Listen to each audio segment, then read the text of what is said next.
Capítulo 4. Después de esto miré, y he aquí una puerta abierta en el cielo,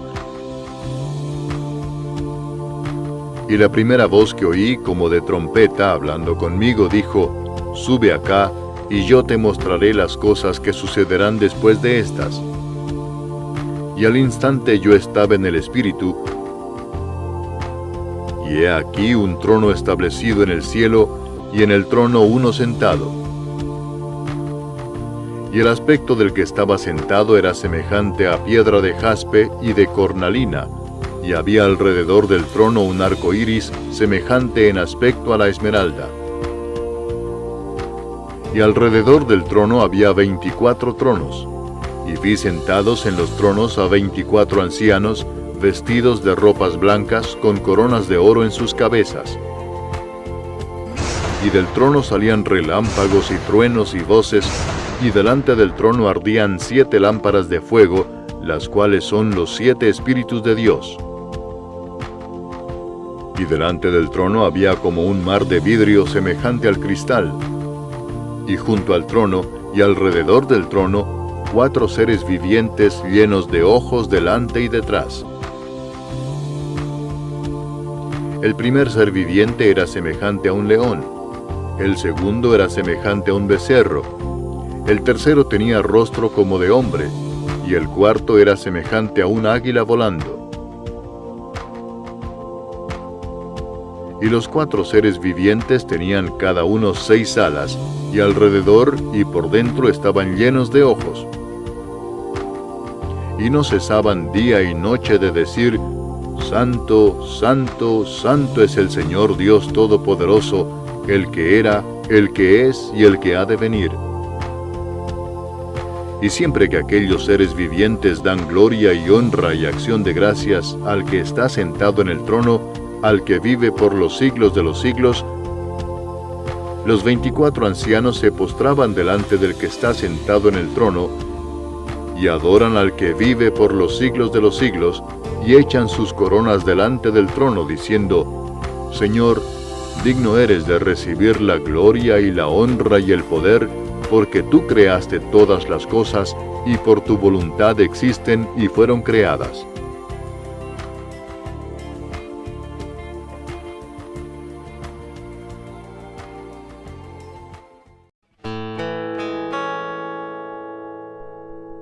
Un pensamiento interesante del filósofo Voltaire se expresaba de la siguiente manera: el universo me sorprende. No puedo imaginar que exista un reloj sin relojero. Esta frase revela una mirada racional a un universo que funciona de forma organizada y planificada. Atribuir toda la belleza de la naturaleza al mero azar es reducir toda la complejidad que nos rodea a una especie de accidente irracional. Por eso, contrariamente a la filosofía evolucionista, la Biblia presenta, justo al comienzo de su texto, una verdad fundamental para toda religión cristiana. Dios es el Creador. Esta doctrina es tan básica que atraviesa cada página de la Biblia y llega al último libro, el Apocalipsis. En el capítulo 4 del último libro de la Biblia encontramos una descripción del reino celestial. El texto presenta a varios seres adorando a Dios y presenta una declaración muy interesante que revela la razón principal por la que Él merece ser adorado. En el versículo 11 leemos: Señor, digno eres de recibir la gloria y la honra y el poder, porque tú creaste todas las cosas y por tu voluntad existen y fueron creadas. La Biblia es clara en que Dios merece ser adorado porque Él es el creador de todo lo que existe. Adorar cualquier otra cosa u otro ser es inclinarse ante las criaturas. Es por eso que nuestra primera respuesta a Dios como creador debe ser de reverencia y humildad. Reverenciamos a Dios al reconocer su posición superior ante nosotros como Creador y Señor de todo lo que existe, mirándolo con el mayor respeto y temor. Nos humillamos al reconocer nuestra posición ante Él como criaturas, porque somos su posesión, creados para su gloria. Cuando la creación se entiende correctamente, comprendemos la razón de postrar a todos los hombres ante Dios con reverencia, asombro y un sentido real de dependencia total ante aquel que nos creó. Después de todo, como dijo el teólogo Herbert Carson, la adoración es el reconocimiento de las criaturas a la grandeza de su Creador.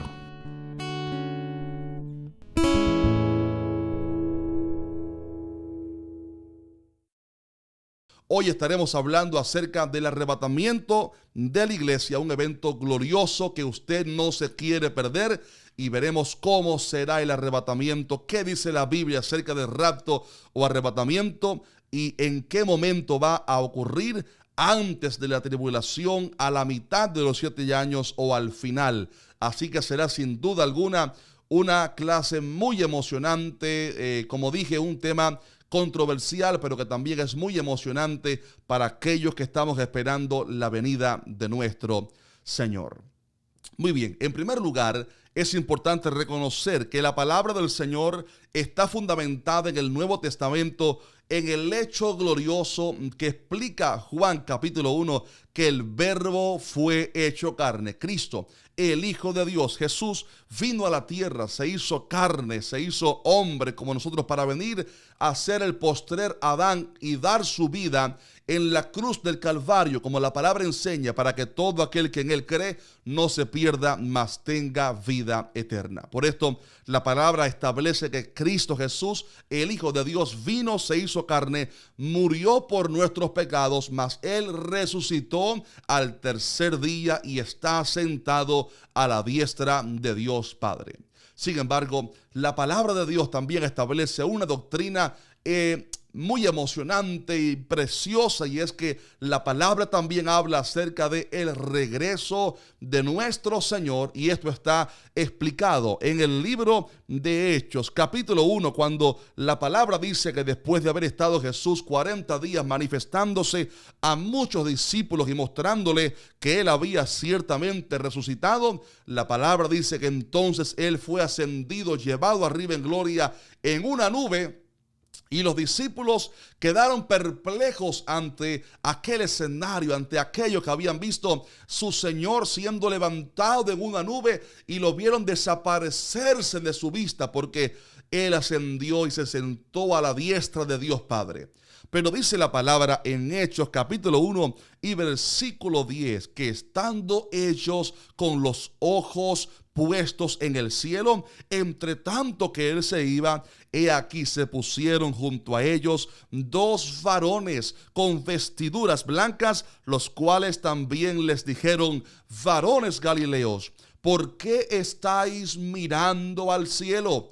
Y aquí viene la promesa gloriosa de la cual Jesús ya había hablado en varias ocasiones, pero que ahora los ángeles lo profetizan y dicen: este mismo Jesús, aleluya, que ha sido tomado de vosotros al cielo, así vendrá como le habéis visto ir al cielo. Y aquí está esta promesa maravillosa. Por esto la iglesia de Cristo no solamente predica que Cristo vino y murió por nuestros pecados, que resucitó y que fue ascendido arriba en gloria, sino que la iglesia verdadera también enseña que Él regresará pronto. Si usted lo cree conmigo, deje un fuerte like al video y escriba abajo en los comentarios: yo creo que Cristo viene pronto. Póngalo ahí en el comentario: yo creo que el Señor pronto regresará. Y digo esto porque hay grupos de cristianos que ven el libro de Apocalipsis como un libro meramente simbólico, meramente metafórico, y ellos hablan acerca de estas profecías como sencillamente símbolos de cosas de la iglesia, pero ellos no creen verdaderamente que Cristo va a regresar literalmente. Otros atribuyen las profecías a lo que ya pasó en el pasado, en el tiempo de la iglesia primitiva. Pero déjeme decirle, el derramamiento del Espíritu Santo, la venida del Espíritu Santo, lo cual ocurrió en Pentecostés, no fue la segunda venida de Cristo.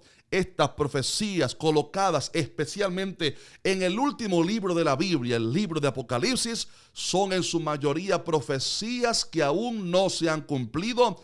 Y una de esas profecías gloriosas es que Cristo Jesús regresará literal y visiblemente otra vez, por segunda vez, ¿a qué? A establecer en la tierra su reino milenial. ¿Cuántos alaban a Dios por eso en esta noche? Sí, Cristo Jesús regresará por segunda vez. Él va a regresar y dice la palabra, y todo ojo le verá. Este evento es la segunda venida de Cristo.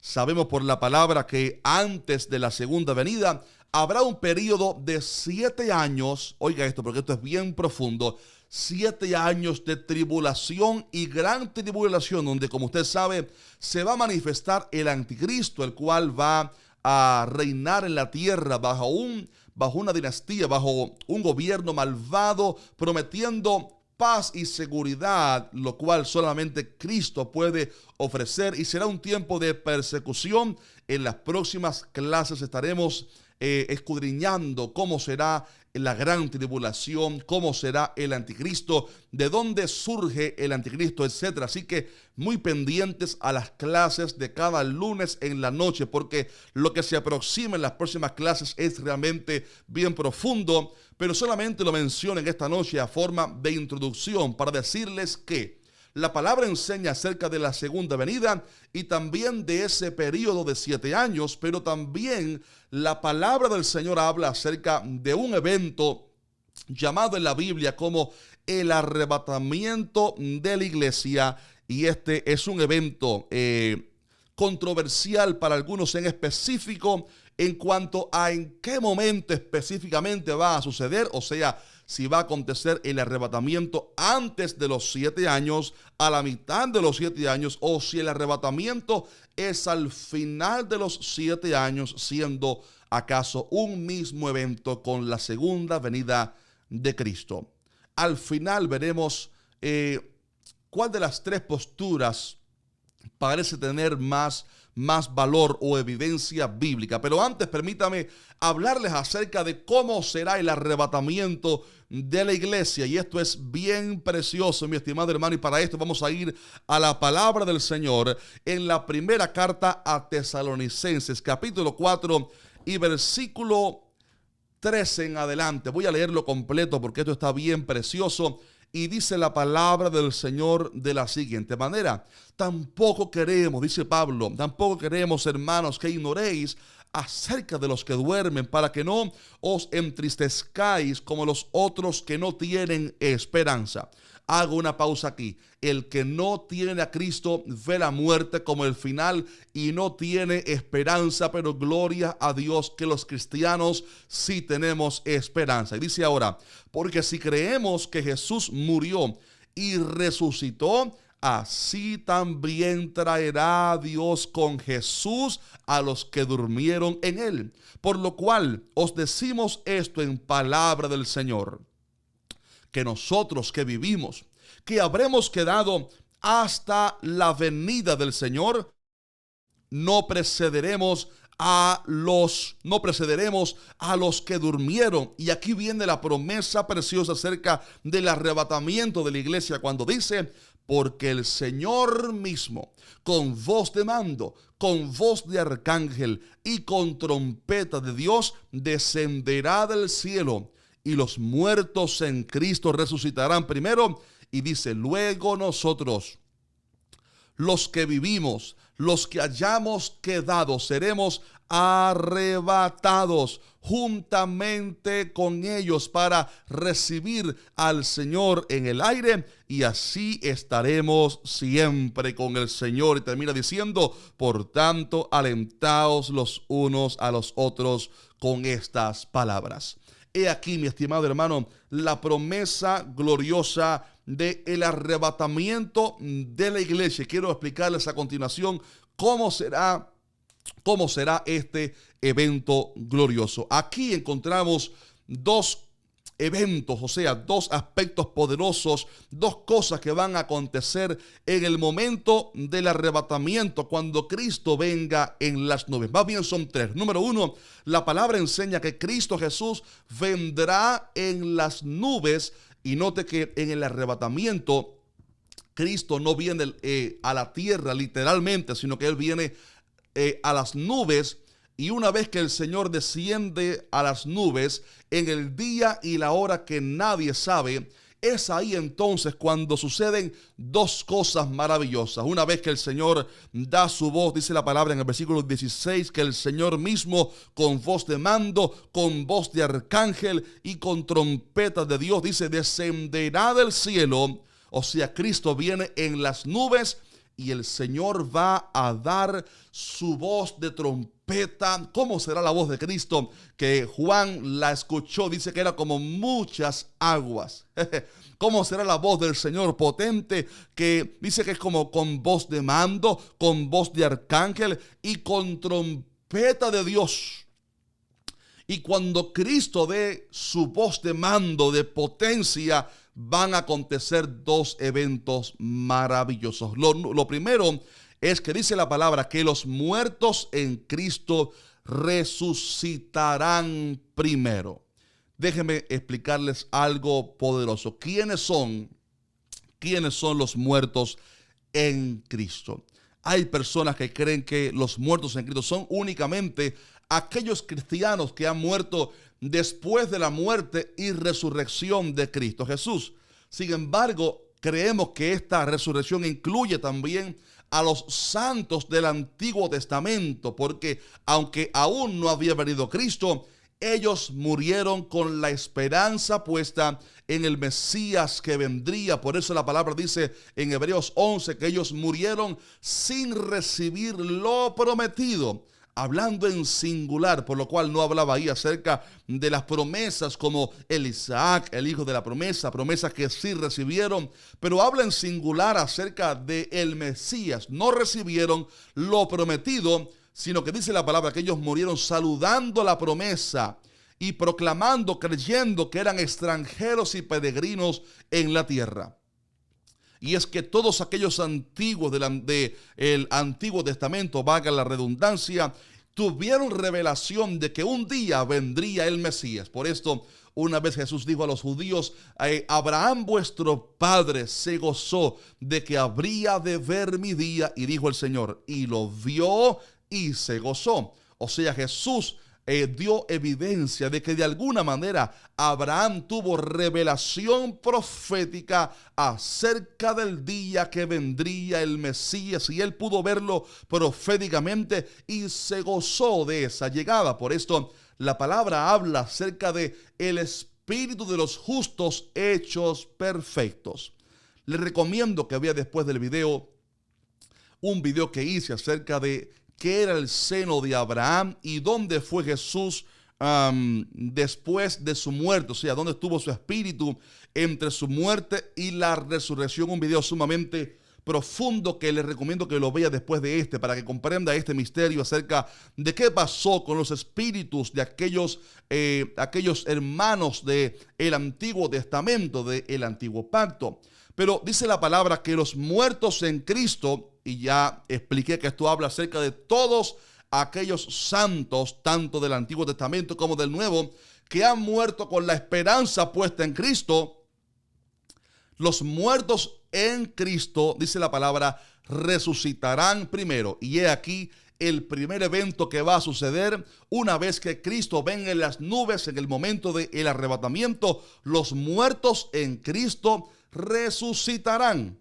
Y aclaro aquí algo bien profundo, y es que hay personas que creen que el alma de los cristianos, digamos que se duerme en el momento de la muerte, por lo cual ellos no creen que el alma va al cielo. Pero la Biblia da evidencia de que si somos cristianos y el cuerpo muere, el alma viaja directamente a la presencia del Señor. Tanto así que Pablo una vez dijo: hermanos, tengo deseos de partir y estar con Cristo, lo cual es muchísimo mejor. También la palabra dice: sabemos que así este tabernáculo se deshiciere, tenemos de Dios un edificio no hecho de manos, eterno en los cielos. Por lo cual la palabra da evidencia de que cuando un cristiano muere, su alma no se duerme, sino que viaja a la presencia del Señor. Sin embargo, vendrá un día cuando los cuerpos de los santos van a resucitar. Y alguien preguntó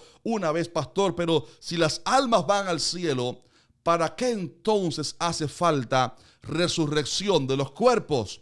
Y la respuesta es que la salvación de Cristo no solamente da promesa para el espíritu o el alma, sino también para el cuerpo, porque somos tripartitos: espíritu, alma y cuerpo. Y el pecado, digamos que arrasó, trajo maldición a todo, trajo muerte espiritual, muerte al alma, o sea, muerte emocional, tristeza, pero también la muerte física. Y por esto, aunque el que está en Cristo es nueva criatura, su espíritu es una nueva criatura, tenemos comunión con Dios y tenemos promesa de vida eterna, aún así el cuerpo muere a causa del pecado, o sea, como fruto o como efecto del pecado. Y es por esto que está prometido en la palabra que un día los cuerpos de los santos van a resucitar, y esto será en el momento glorioso del arrebatamiento de la iglesia. Y mire cómo dice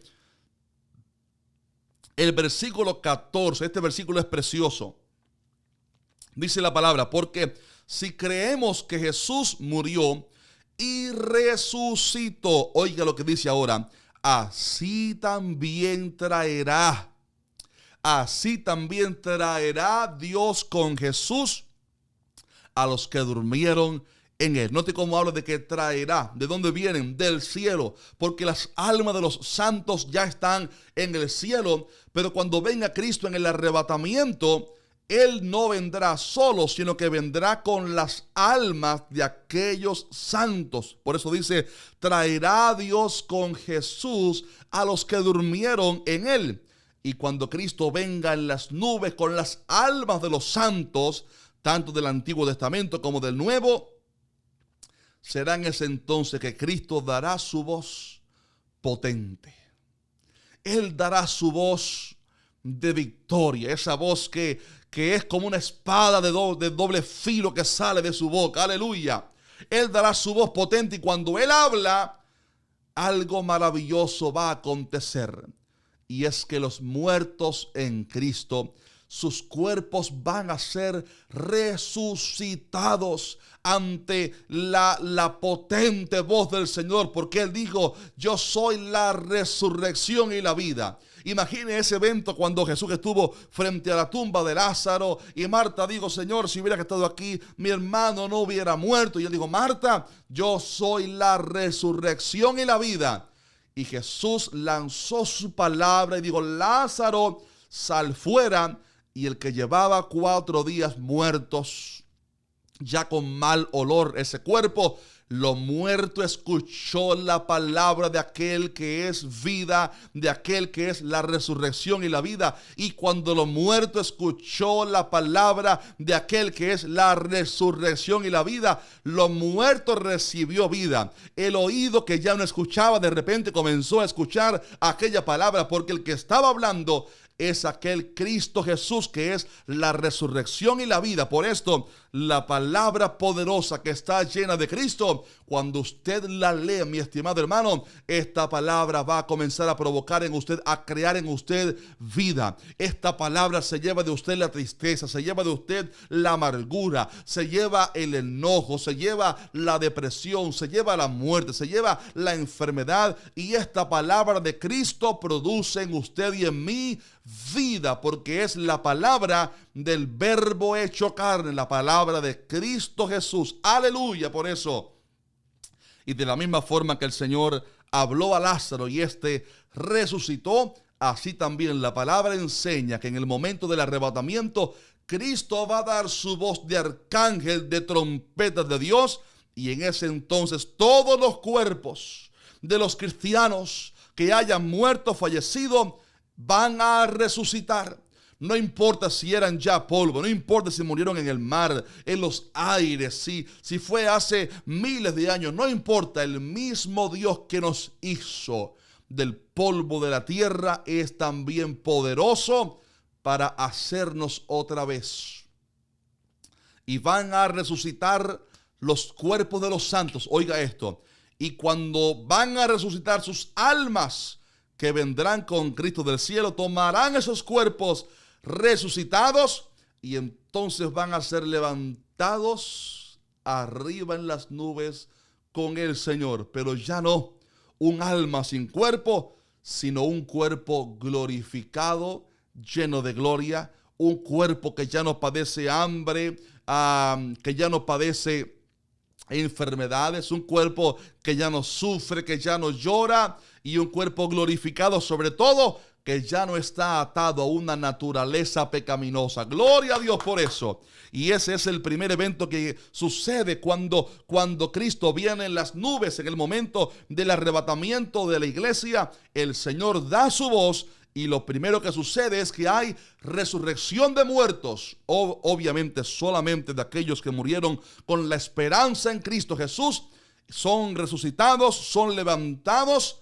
Pero aquí viene la enseñanza acerca del segundo evento glorioso que la palabra enseña que va a acontecer, y es que mientras ellos van siendo levantados en un instante, dice la palabra de esta manera gloriosa: y los muertos en Cristo resucitarán primero, y dice, luego nosotros, los que vivimos, los que hayamos quedado, seremos arrebatados juntamente con ellos en las nubes para recibir al Señor en el aire. Aleluya. Y así estaremos para siempre con el Señor. Y aquí se cumple, mi estimado hermano, una promesa que el apóstol Pablo explicó en Primera de Corintios, capítulo 15 y versículo 51, cuando la palabra dice de la siguiente manera: he aquí os digo un misterio.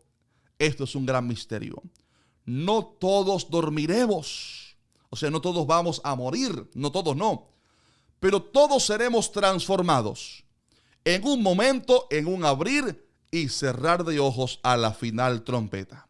Note lo que Pablo dice aquí: no todos dormiremos, pero todos seremos transformados. Aquí explica esto, que en el momento del arrebatamiento, los hermanos que ya murieron, sus cuerpos van a ser transformados en el aire, revestidos de gloria, un cuerpo semejante al de Cristo en su resurrección.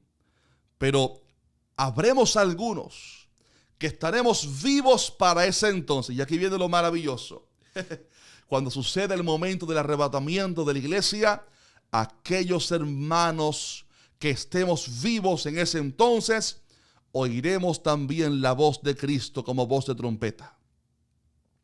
No sé si estaremos en un culto, en el trabajo, durmiendo, pero aquellos que somos de Cristo, vamos a escuchar esa voz poderosa, y en un instante, dice la palabra, en un abrir y cerrar de ojos, aleluya, seremos arrebatados.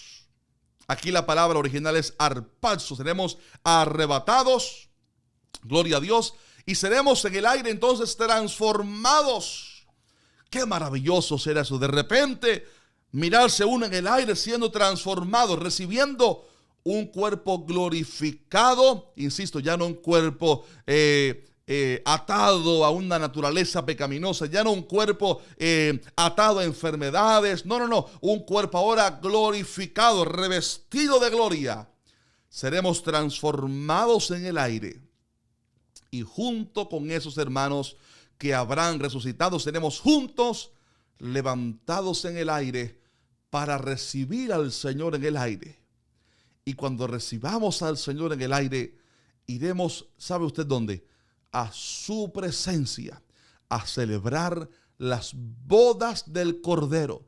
de Cristo con la iglesia. ¿Cuántos pueden decir en los comentarios un fuerte amén? Aleluya. Las bodas del Cordero de Cristo con la iglesia durante 7 años, porque así como en Israel se celebraban las bodas durante 7 días y había luego un tiempo de descanso, de Shabbat, un tiempo ahí de jubileo para el matrimonio, así también la iglesia va a ser levantada en las nubes para recibir al Señor en el aire, y así estaremos con el Señor. Y aquí se cumple una palabra que el Señor había prometido en Juan capítulo 14, versículo 3. Aquí lo tengo en la palabra, y es cuando el Señor da esta promesa maravillosa diciendo: y si me fuere y os preparare lugar, dijo el Señor, vendré otra vez y os tomaré a mí mismo, para que donde yo estoy, vosotros también estéis. Note cómo dice: para que donde yo estoy, vosotros también estéis. Y aquí entro ya entonces en el tema de cuándo sucederá el arrebatamiento. Y comienzo con este versículo, porque note cómo el Señor dice: yo me voy. ¿Para dónde fue el Señor? A la diestra de Dios Padre, al cielo. Dice: si yo me fuere y os prepararé lugar, ¿dónde? ¿En la tierra? No, en el cielo. Dice: vendré otra vez. ¿A dónde? A la tierra, a las nubes, vendré otra vez. Dice: y os tomaré a mí mismo. Esto habla de el arrebatamiento. El arrebatamiento, el Señor nos llama, el Señor nos toma hacia las nubes. Él viene hasta las nubes y llama a su iglesia. Dice: y os tomaré a mí mismo. ¿Con qué propósito? ¿Para venir a la tierra? No, dice: para que donde yo estoy, vosotros también estéis. Hay 3 posturas distintas con respecto a el arrebatamiento de la iglesia. Como ya dije en el principio, hay hermanos que creen erróneamente, muy erróneamente, esto sí es algo bien crítico, que el Apocalipsis es un libro meramente simbólico que no habla de profecías que vendrán. Es triste pensar así, porque para ellos no hay profecías que esperar, todo se ha cumplido ya, pero qué tremendo es que hay profecías en la palabra que aún no se han cumplido, porque están preparadas para el tiempo del fin. Ellos, por ejemplo, no creen que el Señor regresará por segunda vez, no creen en el arrebatamiento de la iglesia. Otros, como ya dije, creen que todo, aunque no era simbólico, ya aconteció todo en el tiempo de la iglesia primitiva. Pero cuando leemos la historia y le comparamos con la Biblia, vemos que es imposible. Hay profecías que todavía no se han cumplido. Cristo no ha regresado por segunda vez. El anticristo todavía no se ha manifestado. Todavía no ha comenzado el milenio. Todavía no ha comenzado un reino semejante en la tierra. Todavía no hay verdadera paz en esta tierra, como la palabra enseña que acontecerá cuando Cristo regrese a establecer su reino milenial. Por lo cual no son meras cosas simbólicas ni eventos o profecías que ya pasaron tiempo atrás. Son profecías que van a cumplirse muy pronto, pero que todavía no se han cumplido. Y la mayoría de cristianos creo que creemos este punto de que son profecías que aún están por venir. Ahora bien, de estos cristianos que creemos en la segunda venida de Cristo y en el arrebatamiento, todos creemos que va a haber un arrebatamiento. Todos creemos que el Señor vendrá por segunda vez. Creemos también que habrá una gran tribulación, un anticristo, etc. Pero el punto de conflicto con respecto a el arrebatamiento, y es triste que hay gente que no le gusta que se hablen de estos temas, pero con respecto al arrebatamiento hay 3 posturas distintas. Hay algunos que dicen, bueno, el arrebatamiento y la segunda venida son un mismo evento. O sea, la iglesia pasará por los 7 años donde el anticristo va a reinar. Y aquí bajo un poquitico el tono y la velocidad para explicar esto de una manera bien detallada. Los hermanos que creen que el arrebatamiento y la segunda venida son un mismo evento, ellos creen que la iglesia pasará por todos los 7 años del anticristo y la gran tribulación. Ellos creen que el anticristo sí perseguirá a la iglesia y que Mateo 24 es un mensaje a la iglesia: huyan porque vendrá el anticristo. Ellos creen que el arrebatamiento es como que la iglesia sube en el arrebatamiento e inmediatamente la iglesia otra vez desciende con Cristo para reinar. No es una postura que es una herejía, pero creemos que está incorrecta y veremos a continuación. ¿Por qué? Pero ellos creen que el arrebatamiento será al final de los 7 años, por lo cual ellos no están esperando la segunda venida, ellos están esperando al anticristo. Lo tremendo de esto es que si fuera así, entonces el arrebatamiento no sería como algo inminente, o sea, no sería algo inesperado, sino que sería algo que pudiéramos, digamos que contar o saber el tiempo, porque la palabra da evidencia de que el anticristo reinará durante 7 años, por lo cual sencillamente hay que ver cuándo es que se manifiesta el anticristo y de ahí entonces contar 7 años. A los 3 y medio, bueno, aquí comienza la gran tribulación y al final de los 7, bueno, listo que ya viene el Señor. Pero cuando la palabra habla acerca del arrebatamiento, habla acerca de algo que será inminente, o sea, algo que la gente le va a tomar por sorpresa. Sí, por lo cual ellos creen que será todo al final. Bien, hay otros que dicen, bueno, el arrebatamiento y la segunda venida son 2 eventos distintos, pero no será antes de los 7 años, sino a la mitad de los 7 años, por lo cual, dicen ellos, la iglesia estará presente cuando se manifieste el anticristo y va a estar reinando el anticristo con la iglesia durante 3 años y medio. Y entonces, antes que venga la ira de Dios, la iglesia va a ser levantada. Este argumento tiene un poco más de base que aquel otro que les dije de los posts. Este argumento de que la iglesia es levantada a la mitad de los 7 años tiene un poquitico más de base bíblica, pero creo que hay más evidencia bíblica para la tercera postura, y es la que establece que la iglesia va a ser arrebatada al cielo no después de los 7 años, no a la mitad de los 7 años, sino antes de los 7 años, o sea, antes que se manifieste el anticristo. Es posible que tengamos que hacer una segunda clase acerca de esto porque es un tema bien profundo, pero creemos que el arrebatamiento es primero que todo. El arrebatamiento es antes de la manifestación del anticristo, antes de los 7 años. Primero es el arrebatamiento y queremos explicarles por qué. Voy a darles solamente algunos argumentos bíblicos, aunque hay otros muchos en la palabra. Número 1, tenemos el argumento de que los 7 años donde va a reinar el anticristo son un trato de Dios específicamente con Israel, no con la iglesia. Es importante conocer el plan de Dios para con Israel, para que podamos comprender el plan de Dios con la iglesia. Quiero mostrarles el pasaje de Daniel, capítulo 10, donde el ángel que viene a darle la profecía de las 70 semanas, le dice en el versículo 14, aquí lo subrayo, dice el ángel: he venido para hacerte saber lo que ha de venir a tu pueblo en los postreros días, porque la visión es para esos días. Sabemos por la palabra que el ángel le habló a Daniel acerca de un plan de Dios para con Israel basado en 70 semanas de años. 70 semanas de años, o sea, 490 años. Y sabemos que cuando Jesús entró, y obviamente esto hablaba acerca de el momento cuando se diera la orden para que los judíos regresaran a Babilonia a levantar otra vez el muro de Jerusalén.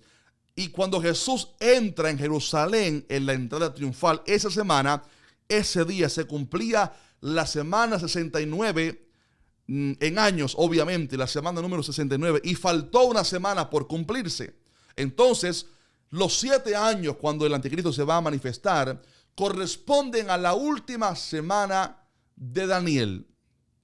¿Y por qué razón esto aconteció? En el futuro estaremos hablando en una clase acerca de las 70 semanas de Daniel. El martes pasado en nuestra iglesia estuvimos hablando acerca de esto y de hecho subimos ya Estamos subiendo el mensaje esta semana que viene al canal secundario que tenemos llamado Pastor Jaciel Rodríguez acerca de las 70 semanas de Daniel. Pero es importante conocer esta profecía, y es que esa semana última corresponde a un trato de Dios con Israel. ¿Por qué razón? Porque cuando Cristo vino a la tierra, Él vino para salvar a Israel, pero la palabra dice en Juan capítulo 1, a los suyos vino y los suyos no le recibieron. Mas a todos los que le recibieron, a los que creen en su nombre, les dio potestad de ser hechos hijos de Dios. O sea, Dios permitió que los judíos fueran endurecidos para que entonces la salvación fuera abierta a todas las naciones, a razas, tribus, lenguas. Una misericordia de Dios con todas las naciones. O sea, Israel fue endurecido como nación para que el mundo entero escuchara la buena noticia y tuviera la opción de ser salvos a través de Cristo Jesús. E Israel fue endurecido. Sin embargo, la palabra enseña que vendrá un día cuando Dios va a reanudar su plan con Israel. Sí, Dios va a reanudar su propósito con Israel. Y esto será así cuando el Señor termine el trato con la iglesia. O sea, Dios le puso pausa al trato de Dios con Israel luego de la semana 69 y faltó una semana de años, o sea, 7 años por cumplirse. Dios lo hizo así para abrir una brecha, un paréntesis de salvación para todas las naciones. Por esto somos salvos, usted y yo, quizás que no somos judíos, pero hemos creído en Cristo Jesús y hemos sido injertados en el olivo a través de la gracia. Una iglesia compuesta de judíos, hermanos gentiles, gloria a Dios. Pero aún con la nación de Israel hay un plan perfecto de Dios para que sean salvos a través, obviamente, de creer en el Señor. Y esto se va a reanudar cuando la iglesia sea levantada. Mira lo que dice Romanos 11:25. Porque no quiero, hermanos, que ignoréis este misterio, para que no seáis arrogantes en cuanto a vosotros mismos, que ha acontecido a Israel endurecimiento en parte. Note cómo lo dice, endurecimiento en parte. O sea, no es para siempre que Israel va a ser endurecido, sino endurecimiento en parte hasta que, o sea, Israel va a ser endurecido como nación hasta que haya entrado, mírame acá, hasta que haya entrado, hasta que haya entrado la plenitud de los gentiles. O sea, cuando haya entrado al cielo, ¿en qué momento? En el arrebatamiento, la plenitud, o sea, todos aquellos gentiles que han de ser salvos, y luego todo Israel será salvo. Lo que enseña este poderoso versículo es que el arrebatamiento pone fin al trato de Dios con la iglesia gentil y reanuda su plan con Israel para que Israel sea salvo. Por eso dice, los israelitas han sido endurecidos, Israel ha sido endurecida, esta nación, hasta que termine el tiempo de los gentiles, el tiempo de la iglesia gentil. Y entonces, una vez que suceda el arrebatamiento, todo Israel será salvo. Por esto creemos que los 7 años no corresponden a un trato de Dios con la iglesia. Hay quienes dicen es que la iglesia tiene que sufrir, es que la iglesia tiene que ser perseguida, es que la iglesia tiene que pagar el precio. ¿Cuál precio, hermanos, si somos salvos a través de la gracia? Los 7 años corresponden a un trato de Dios específicamente con Israel y no con la iglesia. Por esto, a partir de Apocalipsis 6 en adelante, no encontramos la iglesia más hasta el final. Hay un pasaje que un hermano me estaba preguntando hoy acerca de Apocalipsis 7, cuando se encuentra una multitud de personas, capítulo 7, vestidos de ropas blancas de todas las naciones y tribus y pueblos y lenguas que estaban delante del trono y en la presencia del Cordero y clamaban diciendo: la salvación pertenece a nuestro Dios Entonces, versículos 14 en adelante dice, estos son los que han salido de la gran tribulación y han lavado sus ropas y las han emblanquecido en la sangre del Cordero. Y preguntaba, ¿quiénes son estos? Obviamente, tal parece que está hablando acerca de aquellos cristianos que se habrán quedado en la gran tribulación, producto de no haber estado listos, y que darán sus vidas por Cristo. Por esto, note que tenían ya ropas, ya habían recibido ropas antes, pero habían estado manchadas. Pero ellos, dice, han emblanquecido, han lavado sus ropas y las han emblanquecido en la sangre del Cordero. Pero este tiempo de 7 años corresponde a un tiempo del Señor con Israel. Por esto vemos tantos símbolos judíos y del antiguo pacto en el Apocalipsis, porque son específicamente un trato de Dios con la nación de Israel. Por esto, en primer lugar, los 7 años se tratan de un trato de Dios con Israel, y no con la iglesia. Un segundo argumento que nos enseña que por lo menos la iglesia no pasará la gran tribulación es conocer el carácter de Dios. Mire esto, el Antiguo Testamento nos revela el carácter de Dios. Y vemos en el Antiguo Pacto cómo Dios, digamos que mostró cómo era su carácter a la hora de enviar juicio. Por esto vemos ejemplos como cuando vino el diluvio en el tiempo de Noé, o cuando vino el juicio sobre Sodoma y Gomorra, la destrucción, el fuego y azufre que vino sobre Sodoma y Gomorra. Vemos que Dios envió juicio, pero en ambos casos, oiga esto, Dios primero puso a salvo a su pueblo. En el caso de Noé, primero Dios le manda que construya el arca. Noé entra en el arca con su familia y entonces Dios cierra la puerta.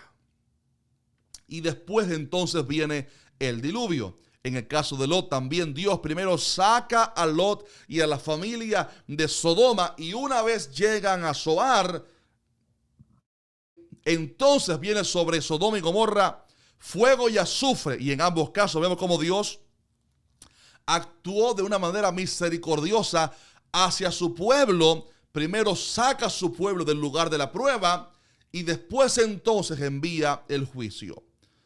Y esto va de acuerdo con el pasaje de Primera a Tesalonicenses, capítulo 5, versículo 9, cuando la palabra del Señor enseña diciendo, porque no nos ha puesto Dios para ira, sino para alcanzar salvación por medio de nuestro Señor Jesucristo. Y aquí habla, note, acerca del tiempo de la gran tribulación, porque algunos dicen, aquí habla acerca de el infierno. No, aquí habla de la gran tribulación. Note cómo habla en el versículo 1 en adelante acerca del tiempo final, el anticristo. Versículo 3, cuando digan paz y seguridad, entonces vendrá sobre ellos destrucción repentina, como los dolores a la mujer encinta, y no escaparán. Mas vosotros, hermanos, no estáis en tinieblas para que aquel día os sorprenda como a ladrón. Y luego dice lo que ya leímos, porque no nos ha puesto Dios para ira, sino para alcanzar salvación por medio de nuestro Señor Jesucristo. Hay cristianos que creen que la iglesia pasará por la gran tribulación. Yo creo que bíblicamente hay evidencia de que no.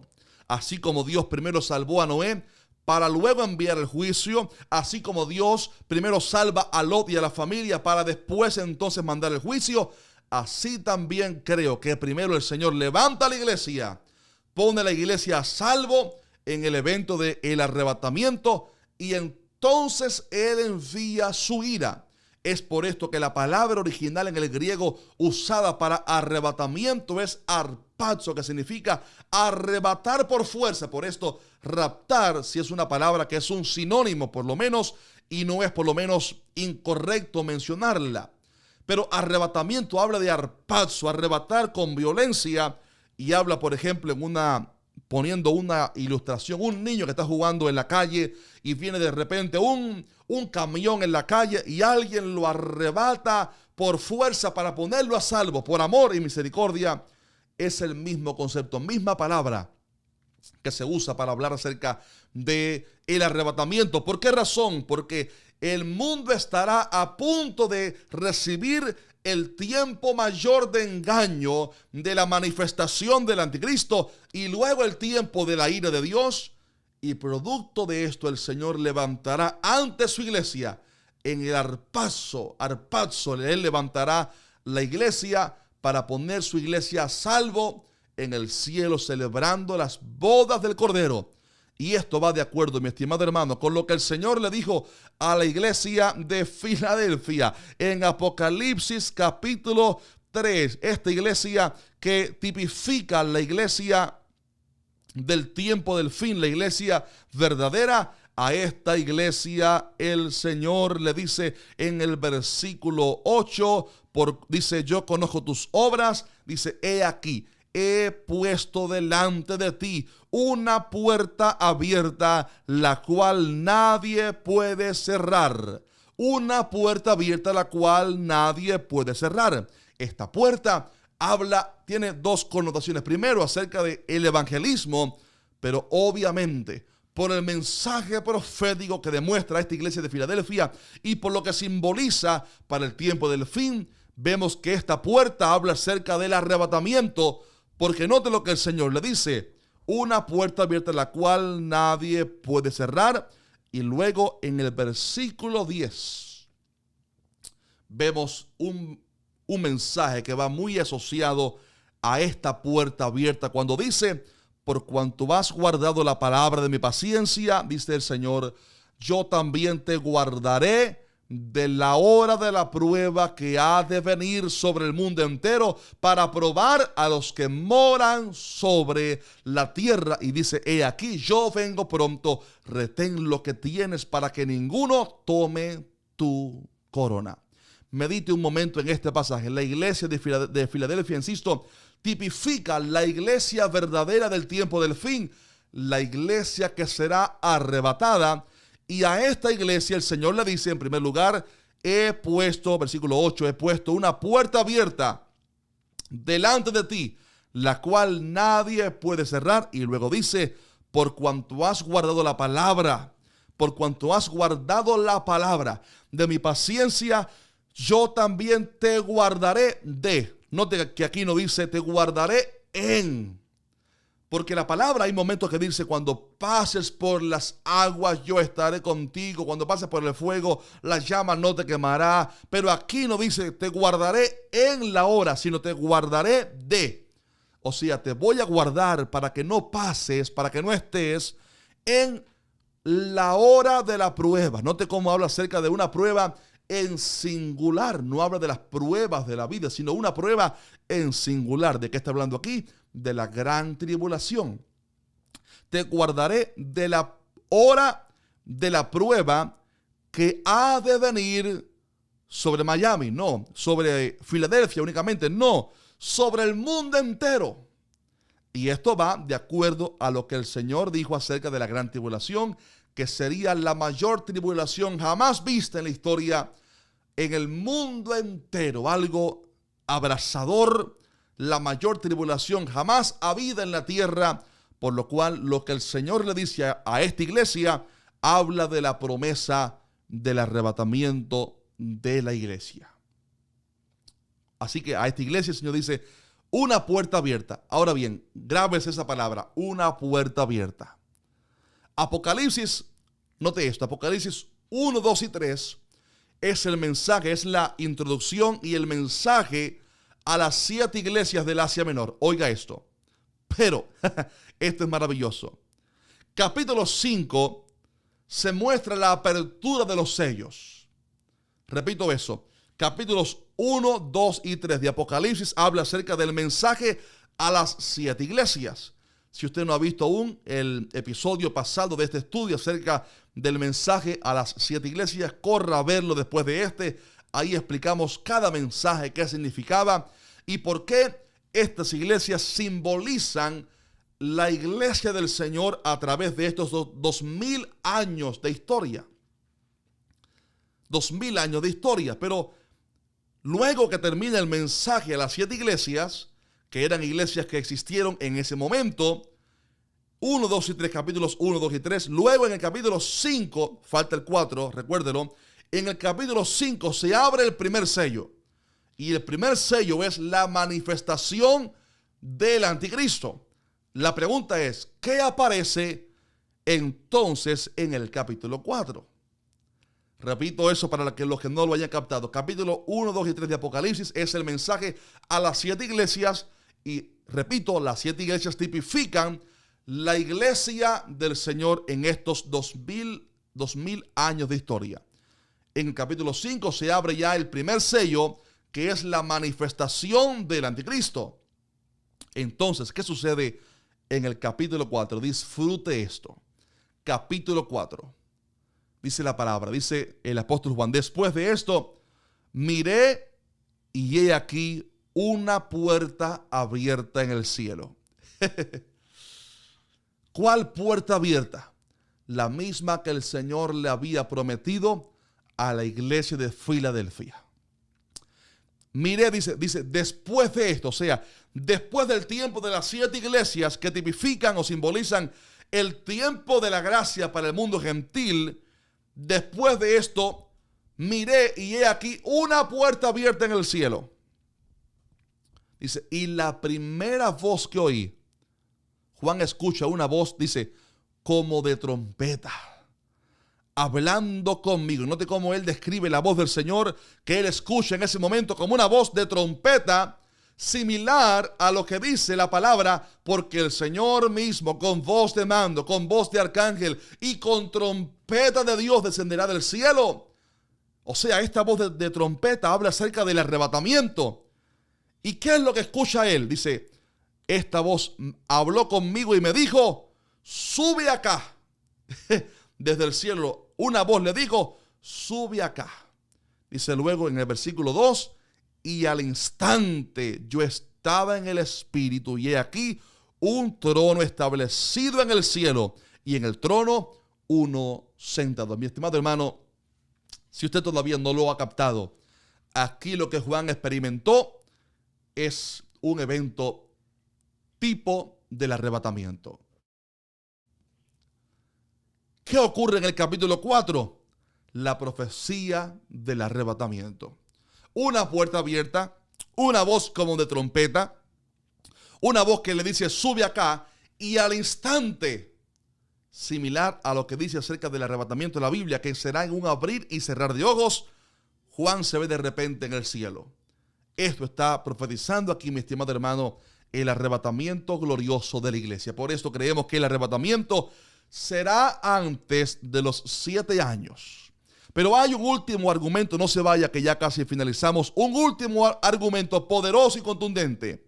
Y se encuentra en 2 Tesalonicenses, capítulo 2 y versículo 6 en adelante. Aquí lo tengo, donde la palabra del Señor dice: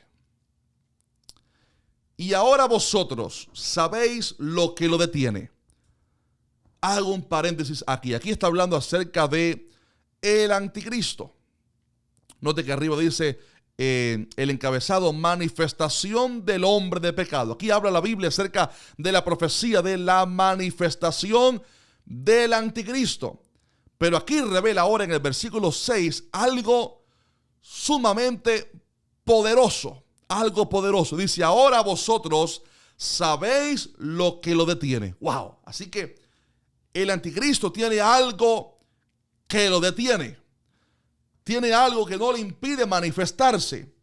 Yo creo que posiblemente ya el anticristo pudiera estar, digamos que viviendo en la tierra por lo menos. O sea, que ya haya nacido el anticristo. Pero dice, hay algo que lo detiene, a fin de que a su debido tiempo se manifieste. Porque ya está en acción el misterio de la iniquidad. Aquí habla acerca de el espíritu del anticristo. Solo que hay quien al presente lo detiene.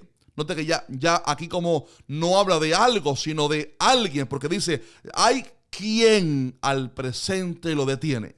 Pero ahora se vuelve esto más profundo cuando dice, hasta que él a su vez sea quitado de en medio, hasta que Él ya no es algo, ya no es alguien. Ahora dice, hasta que Él es una persona, hasta que Él a su vez sea quitado de en medio.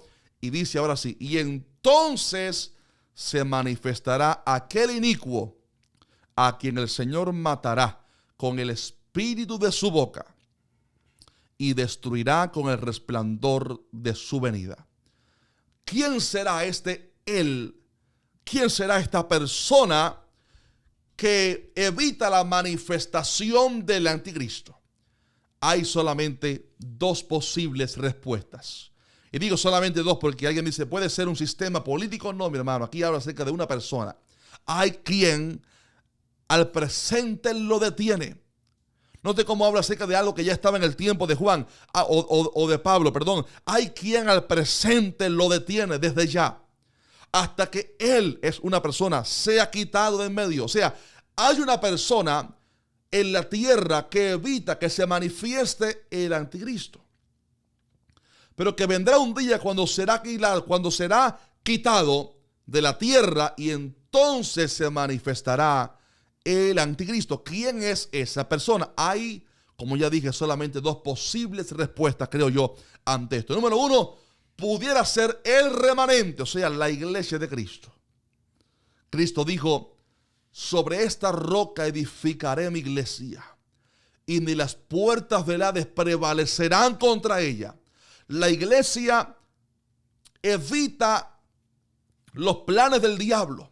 La iglesia es sal que previene de corrupción. La iglesia es influencia, es luz a este mundo. La iglesia es una fortaleza inconmovible que dijo Cristo, ni las puertas del infierno prevalecerán contra ella.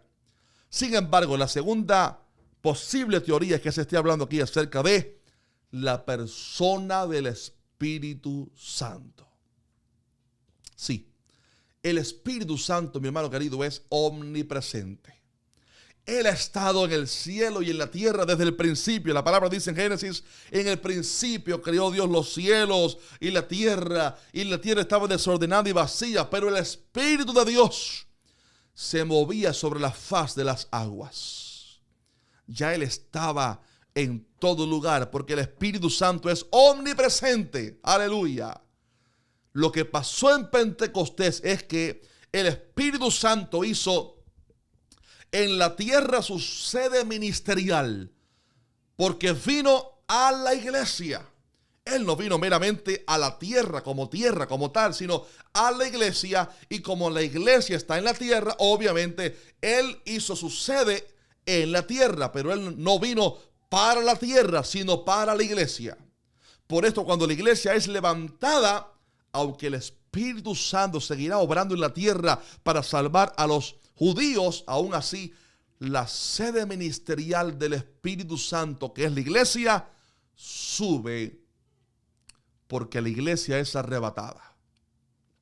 Y solamente cuando la iglesia sea levantada por el Espíritu Santo para encontrarse con Cristo en el cielo, será únicamente ahí, solamente ahí, cuando entonces el anticristo se va a poder manifestar. Pero este pasaje enseña que hasta que la iglesia no sea levantada, el anticristo no se puede manifestar. Y por esto, mi estimado hermano, creemos que el arrebatamiento es antes de la manifestación del anticristo. Por esto creemos que primero es el arrebatamiento. Hace unos días vi un video, o por lo menos el título de un video, que decía: ¿cómo prepararnos para la llegada del anticristo? Prepárese usted. Yo no me preparo para la llegada del anticristo. Yo me preparo para el arrebatamiento de la iglesia. Yo no estoy esperando al anticristo. Yo no estoy esperando conocer al anticristo.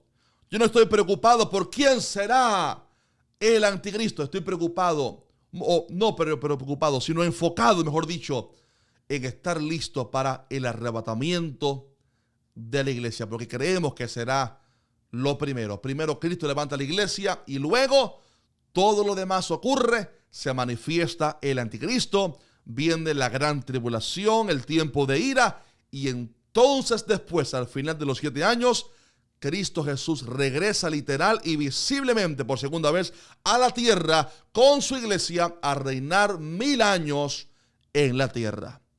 Pero le tengo noticias, cuidado con esto.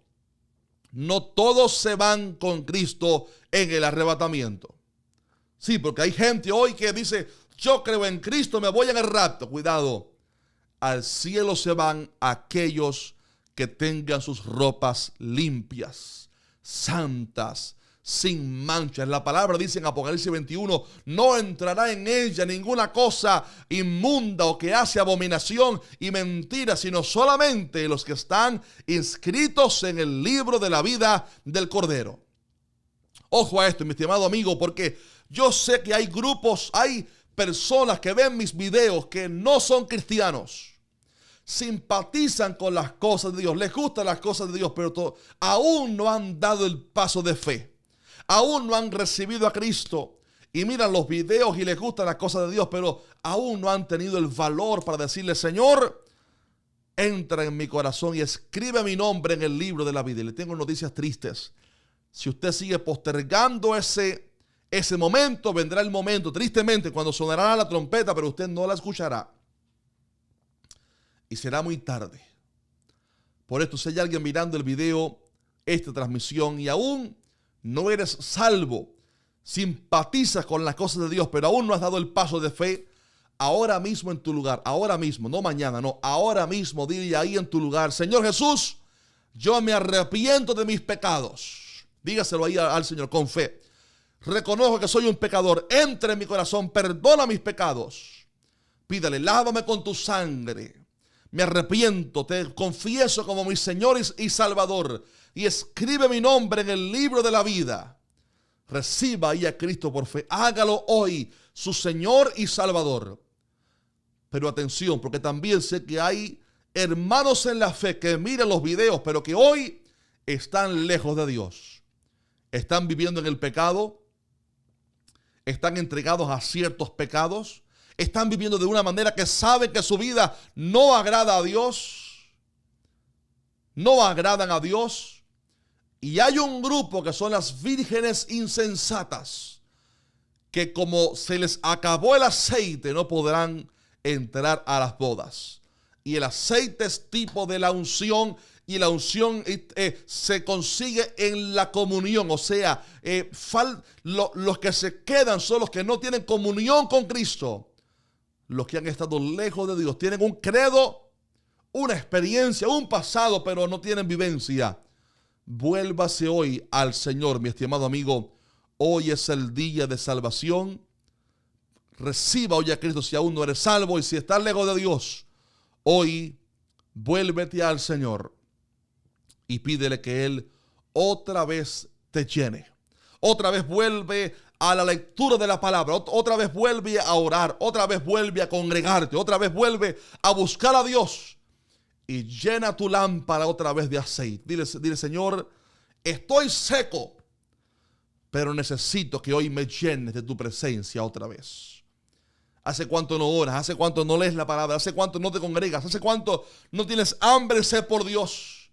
Clama a Él, porque la palabra dice que Él viene por una iglesia, Efesios 5, 27, Él viene por una iglesia gloriosa. ¿Es usted una iglesia apagada? ¿Es usted una iglesia contaminada con el pecado? ¿O es usted una iglesia gloriosa? Es momento, mi estimado hermano, de prepararnos, porque pronto la trompeta sonará. Cristo viene por su pueblo y hay que estar listos. Y déjeme decirle algo, como ya enseñamos hace unas 2 o 3 clases atrás, las señales ya lo avisan. Cristo viene pronto por su pueblo y óigalo bien, para el arrebatamiento no falta ninguna profecía por cumplirse. Cristo puede venir en cualquier momento. Y la gran pregunta es, ¿estamos listos? Esperemos que la respuesta sea sí, y si es no, es momento de prepararnos y ponernos a cuentas con el Señor. Que Dios te bendiga mucho. Si te bendigo esta transmisión, déjanos un fuerte like. Compártela ahora mismo. Y te recomiendo que veas a continuación unos videos tremendos. Uno de ellos, el que ya les diga acerca de dónde fue el Espíritu de Jesús después de su muerte. Ahí explicamos algo bien profundo acerca de qué era el Seol, el seno de Abraham, un tema bien profundo. Y también les dejaré en la pantalla la clase pasada acerca de las 7 iglesias del Apocalipsis. Y por último, los que no han visto aún el video del miércoles pasado acerca del espíritu de Jezabel que está influenciando a la iglesia, necesitas verlo para que a la iglesia abra los ojos. Cristo viene pronto y hay que ponernos a cuentas con Dios. Dios te bendiga mucho. Maranata, Cristo viene.